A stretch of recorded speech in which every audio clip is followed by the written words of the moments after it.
The change also is seeking you, but not this version of you. This version of you is the one that is filled with every negativity and does not deserve that change. Let's look around the world today. You keep hearing change. You look on the left, you hear change the government. On the right, you hear change my finances, change my health, change my looks, change my body. For us to have that idea of a change, that means the change does exist. For us to have felt it, we already know that this change exists out there. When I hear people always protesting they need change, I sit back and I ask, who actually is asking for this change? Underneath the noise of the change, who is asking for the change? Because the question is not coming from the past. Neither is it coming from the future. You've not lived it yet. It's coming from the now. So the version of yourself of now, does it really deserve the change you're asking for? That is why I ask, who is deserving of this change? Because the change also is seeking you, but not this version of you. How well do you know yourself to be shouting or demanding for change? Because the change actually is in existence and waiting for the version of you that vibrates with that same frequency of what the change is all about. Let's look at what's the version of you today.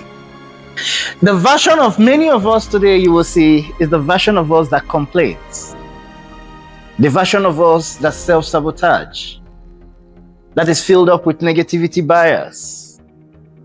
And this is the version that is here, shouting, screaming, change. So Toastmasters, whenever you see people shouting change, or for you to ever imagine, oh, you need a change, first come back to who is seeking for this change. Whatever you're seeing outside is a projection of what is here, what you have inside. So for that change to appear, you have to start teaching this one what the feeling of that preferred reality feels like. Because, fellow Toastmasters, you cannot go to where you don't know. You cannot go to a place you have no idea about. Every morning, as soon as we wake up, we first of all rehearse everything that is wrong with us. And then we pick up our phone and we scroll through negative things that we despise. In fact, you see some content, why you even clicked and engage in those content is because deep down in you, you know you don't like this content. But now you just want to click to prove to yourself that yes, the reason I don't like it, now let me just see it. And by the time you continue doing this, before you know, the time goes off and the next thing you shout, change the government. The government is the problem. And when you start making the list of all why you are still where you are, you will name the government, you will name the leaders, you will name this, you will name that, but you will never find yourself, your name on that list. Meanwhile, you are the architect, you are the problem, that you will never put your name on the list. Every other thing will be the problem.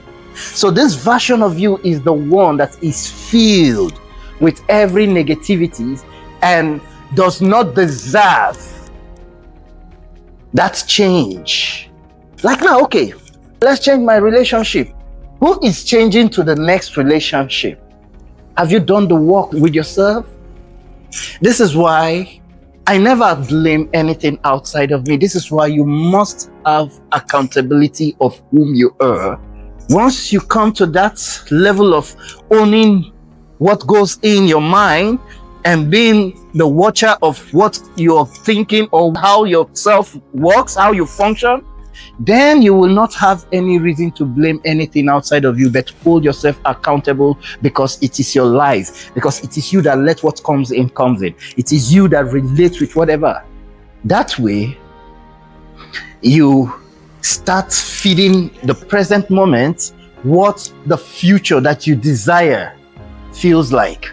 So that way, you bring the future. By the time the future comes, by the time you get to that, you've already lived it.